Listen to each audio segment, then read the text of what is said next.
नमस्कार दोस्तों, आप सभी का एक बार फिर से बहुत बहुत स्वागत है आपके अपने YouTube channel mamma and baby पर। दोस्तों, इस वीडियो में हम बात करने वाले हैं प्रेगनेंसी के दौरान करवा चौथ व्रत के बारे में कि आपको प्रेगनेंसी के दौरान करवा चौथ का व्रत कैसे करना चाहिए, क्या क्या सावधानी रखनी चाहिए, क्या करना चाहिए, क्या नहीं करना चाहिए, किन बातों का ध्यान रखना है। इसके अलावा मैं आप लोगों को अपना पर्सनल एक्सपीरियंस भी बताने वाली हूँ, क्योंकि जब मेरा पहला करवा चौथ था तो उस समय मैं प्रेग्नेंट थी, यानी कि प्रेगनेंसी भी करवा चौथ भी।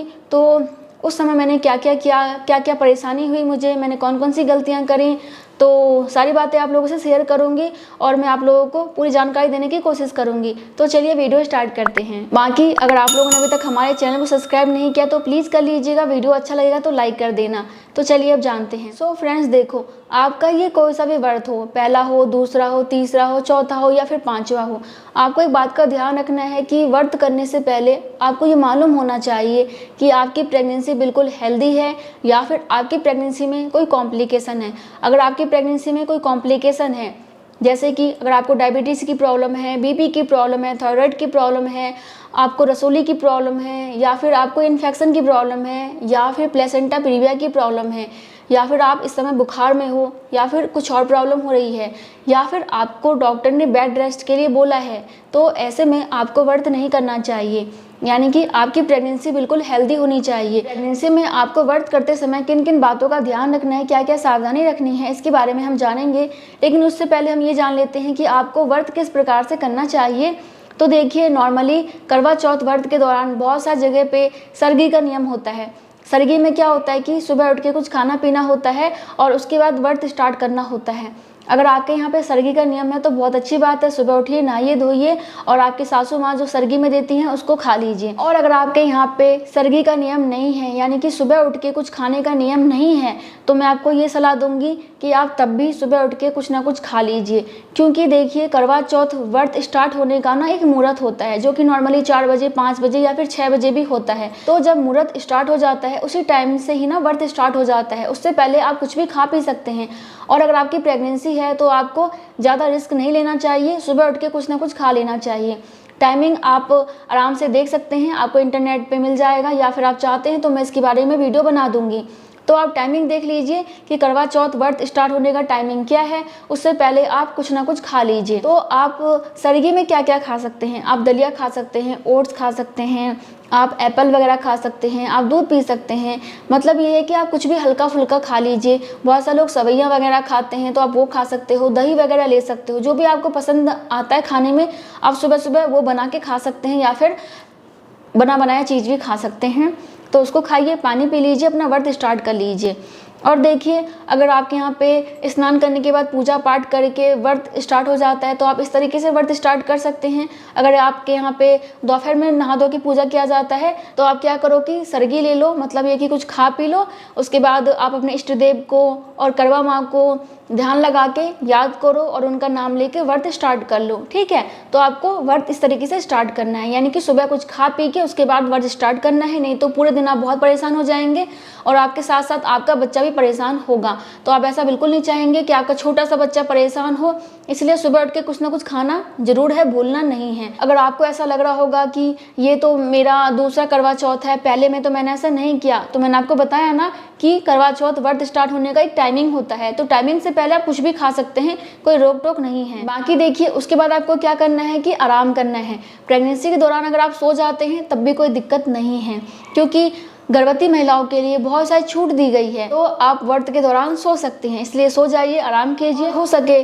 तो आप बीच बीच में कुछ ना कुछ लिक्विड चीज़ें लेती रहें, मतलब कि अन्न मत खाइए, आप जूस वगैरह पी लीजिए, पानी पी लीजिए, नारियल पानी पी सकते हैं, क्योंकि इससे आपका व्रत भी हो जाएगा और आपको और आपके बच्चे को परेशानी भी नहीं होगी। लेकिन अगर आप चाहते हैं कि आप इस तरीके से व्रत ना करो तो आप क्या कर सकते हैं कि दोपहर में पूजा होता है, तो पूजा करने के बाद आप नारियल पानी, दूध वगैरह, सेव वगैरह, चाय वगैरह ले सकते हैं। तो इससे भी थोड़ा बहुत आपको जो है एनर्जी मिल जाएगी। बाकी देखिए, बहुत सारी महिलाओं को मेडिसिन वगैरह लेना होता है, दवाइयाँ लेनी होती हैं, तो मैं आपको यही सलाह दूंगी कि भाई अपना दवाई टाइम पे लो और इसके लिए आपको कुछ ना कुछ खाना होगा, क्योंकि दवाई भी जब भी काम करती है जब आप अपने पेट में कुछ ना कुछ डालोगे, इसलिए अपनी सिचुएशन के हिसाब से ही व्रत कीजिए। और देखिए, जब आपको चांद दिख जाता है तो उसके बाद व्रत खुल जाता है। तो आपको चाँद देखने के बाद व्रत खोलते समय एकदम से ही बहुत ज़्यादा खाना पीना नहीं है, थोड़ा थोड़ा करके खाइए। हो सके तो जूस पी के अपना व्रत खोलिए और उसके बाद आप थोड़ा थोड़ा करके जो है ना खाना खाओ। एकदम से बहुत ज़्यादा मत खाओ, नहीं तो फिर आपको पेट में एसिडिटी की, गैस की, चक्कर आने की प्रॉब्लम हो सकती है। हाँ, एक बहुत ही इंपॉर्टेंट बात, बहुत सारी महिलाएं ना जिनकी की पहली प्रेगनेंसी है, पहला व्रत है, वो ये सोचती हैं कि पता नहीं मैं व्रत कैसे करूँगी, मुझे प्यास ना लग जाए, कहीं मुझे भूख ना लग जाए, कहीं मुझे चक्कर ना आ जाए, कहीं मेरा बच्चा कमज़ोर ना हो जाए, बहुत सारी बातें सोचने लग जाती हैं। तो आप ऐसी गलती बिल्कुल ना करें। ऐसी गलती करेंगे तो 100% आपको भूख लगेगी, प्यास लगेगी और आप बीच में अपना व्रत छोड़ दोगे। इसलिए ऐसी बातें सोचनी नहीं है। ये सोचिए कि शाम तक की बात है, हो जाएगा, शाम में मेरा व्रत खुल जाएगा, तो आप आराम से अपना व्रत पूरा कर लेंगी। यानी कि पॉजिटिव रहिए, खुश रहिए और अपने व्रत को एंजॉय कीजिए। बाकी चलिए अब जान लेते हैं कि आपको किन किन बातों का ध्यान रखना है। तो देखिए, नॉर्मली क्या होता है कि प्रेगनेंसी के दौरान अगर आप बहुत ज़्यादा भागा दौड़ी करते हो भूखे प्यासे, तो ऐसे में आपको बहुत ज़्यादा परेशानी हो सकती है, थक सकते हो, चक्कर आ सकता है, आपको प्यास लग सकती है। इसलिए आपको क्या करना है कि जो भी इम्पोर्टेंट काम है, जैसे कि करवा वगैरह धोना होता है, हमें मंदिर साफ़ करना होता है, यानी कि जो साफ़ सफाई का काम है, जो भी पूजा का सामान हमें साफ़ वगैरह करना होता है, उसको आप पहले ही साफ़ करके रख लीजिए। इसके अलावा जो आप व्रत के दौरान कपड़े पहनेंगे, श्रृंगार करेंगे, उसको एक जगह पर रख लीजिए। क्योंकि कई बार ऐसा होता है कि हम सामान लाते हैं, कोई सामान कहीं रख दिया, कोई कहीं रख दिया, और ऐसे में क्या होता है कि एकदम से आप बौखला जाते हो कि मैंने ये कहाँ रखा, वो कहाँ रखा, पूजा का सामान कहाँ रखा है, और फिर आपको परेशानी हो जाती है, आप बेचैन हो जाते हो। तो आपको क्या करना है कि एक दिन पहले, 2 दिन पहले ही अपना सारा सामान आप इकट्ठा करके रख लो कि हाँ, ये मेरे पूजा का सामान है, यानी कि ये मुझे पूजा में इस्तेमाल करना है, ये सामान मुझे खुद के लिए इस्तेमाल करना है। तो सबका जगह बना दो और आपको पता होना चाहिए कि आपके पास सारा सामान है।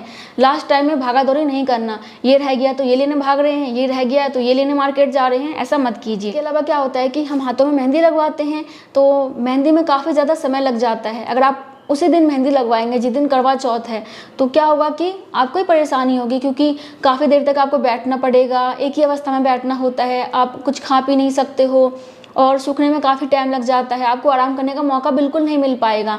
इसलिए मेहंदी आप 1 से 2 दिन पहले लगवा लीजिए ताकि आपको इसकी परेशानी ना रहे। और देखिए, करवा चौथ से पहले नॉर्मली ज़्यादातर महिलाएं फेशियल करवाती हैं, या फिर आईब्रो वगैरह करवाती हैं, या फिर वैक्स वगैरह करवाती हैं। तो अगर आपको भी करवाना है तो पार्लर का काम भी आप पहले ही निपटा लीजिए। करवा चौथ वाले दिन आपको पार्लर वाला कोई काम नहीं करना कि आज मैं फेशियल करूँगी तो आज मैं पार्लर जाऊँगी, ऐसा कुछ मत कीजिए। जो भी आपको फेशियल करवाना है, जो भी करवाना है, आपको पहले ही करवा के रखिए। करवा चौथ वाले दिन आपको केवल आराम करना है। और हाँ देखिए, करवा चौथ वाले दिन ना हमें बहुत सारी चीज़ें बनानी होती हैं खाने के लिए, तो इसमें काफ़ी ज़्यादा समय लग जाता है। किचन में आप काफ़ी ज़्यादा बेचैन हो सकते हो, आपको प्यास लग सकती है, आपको चक्कर आ सकते हैं। तो मैं आपको यही सलाह दूंगी कि आप अपने घर से किसी को बुला लीजिए, आपके घर में कोई और है करने वाला तो उनसे काम कराइए, आप आराम कीजिए। या फिर अगर आपके घर में कोई और नहीं है तो आपके हस्बैंड हैं, उनसे बोलो कि आज छुट्टी कर लीजिए और आप मेरी मदद कराओ। यानी कि साफ़ सफाई के लिए, खाना पीना के लिए आपके पास कोई होना चाहिए जो कि आपकी मदद करा सके या फिर पूरी तरीके से आपको काम करके दे सके। तो इससे क्या होगा कि आप थकोगे नहीं, परेशान नहीं होगे, आपको प्यास नहीं लगेगी और आपका व्रत अच्छे से पूरा हो जाएगा। ठीक है। इसके अलावा बहुत सारी महिलाओं की आदत होती है बहुत ज़्यादा बातें करने की। तो अगर आप प्रेग्नेंट हैं, आपका व्रत है, आपको पानी नहीं पीना है, तो ध्यान रखिए कि ज़्यादा बातें मत कीजिए। बहुत सारी महिलाएं होती हैं ना, अपने आसपास वालों से या फिर फ़ोन पे अपनी फ्रेंड से बात करती हैं कि मैं तो ये पहनने वाली हूँ, मैं ये बनाने वाली हूँ, ऐसा होने वाला है, ऐसा होने वाला है। मतलब कि सोचते हैं कि आज तो कुछ काम है नहीं तो मैं आराम से बहुत लंबा बात कर सकती हूँ। इसलिए ऐसी गलती ना करें। जितना हो सके अपने मुंह को बंद रखें और आराम करने की कोशिश करें। बातचीत करोगे तो प्यास लगेगी, परेशान हो जाओगे। इसके अलावा क्या होता है कि करवा चौथ वाले दिन ना हम बहुत ज़्यादा साज श्रृंगार करते हैं, मेकअप करते हैं, तो उसमें काफ़ी ज़्यादा समय लग जाता है। तो मैं आपको ये सलाह दूंगी, आप प्रेग्नेंट हैं तो थोड़ा सा मेकअप पे, साज श्रृंगार पे ध्यान मत दीजिए। हल्का फुल्का मेकअप कर लो ताकि आपको परेशानी ना हो, क्योंकि मेकअप में ना बहुत टाइम लग जाता है और आप परेशान हो सकते हो, विचलित हो जाओगे, बेचैन हो जाओगे। और आपको एक बात का ध्यान और रखना है कि नॉर्मली करवा चौथ का जो हम पूजा करते हैं ना, उसका एक मुहूर्त होता है। तो आपको मुहूर्त से ना लगभग 2 से 3 घंटे पहले से ही तैयार होना स्टार्ट हो जाना है। ऐसा नहीं होना चाहिए कि 1 घंटा तो बचा है ना, मैं हो जाऊंगी। ऐसे में आपको परेशानी होगी, क्योंकि आपको स्नान करना होता है, उसके बाद कपड़े पहनने होते हैं, फिर मेकअप करोगे, तैयार होगे, बाल बनाओगे, बिछुआ पहनोगे, चूड़ियाँ पहनोगे और गले में कुछ ना कुछ पहनोगे, तो इनमें बहुत टाइम लग जाता है। और उसके बाद पूजा की थाली तैयार करोगे तो बहुत टाइम लगेगा, कम से कम 3-4 घंटे चाहिए। तो इसलिए मैं आपसे कह रही हूँ कि मुहूर्त स्टार्ट होने से 2 से 3 घंटे, 4 घंटे पहले से ही तैयार होना शुरू हो जाइए, ताकि आप आराम आराम से अपना काम कर सको और आपको एकदम से बहुत ज़्यादा घबराहट ना हो कि मुहूर्त ना निकल जाए, मुहूर्त ना निकल जाए। इस बात का ध्यान रखिएगा। अब मैं आपको इतनी सारी चीज़ें क्यों बता रही हूँ, क्योंकि जब मैं प्रेग्नेंट थी ना, मैंने ये सारी गलतियाँ की थी और इसी वजह से ना मैं बहुत ज़्यादा परेशान हो गई थी और मुझे चक्कर आने स्टार्ट हो गए थे। ऐसा लग रहा था मैं बेहोश हो जाऊँगी और इतनी मैं घबरा गई थी कि मुझे लगा कि मेरा वर्ड ख़राब हो जाएगा आज। तो इसलिए मैं आपको मेरा पर्सनल एक्सपीरियंस बता रही हूँ कि जो मैंने आपको सलाह दिया है ना, उसको फॉलो करें और उनको ज़रूर मानें, क्योंकि ये आपके बहुत काम आएगा। सो फ्रेंड्स, इन्हीं बातों को फॉलो करें। इसके बाद भी अगर आपको लगता है कि व्रत के दौरान या फिर व्रत के बाद आपको कोई परेशानी हो रही है, तो आप अपने डॉक्टर से ज़रूर बात कीजिए या फिर हॉस्पिटल चली जाइए, ताकि डॉक्टर देख सकें कि क्या दिक्कत है। क्योंकि भाई आपको नहीं पता कि आपके साथ क्या हो रहा है, या फिर मुझे नहीं पता, वो आपको डॉक्टर ही बता सकते हैं। इसलिए परेशानी होने पर डॉक्टर से ज़रूर बात करें। वहाँ की वीडियो पसंद आया हो तो लाइक कर दीजिएगा। मैं मिलती हूँ नेक्स्ट वीडियो में, तब तक के लिए bye bye. Thank you so much. नमस्ते।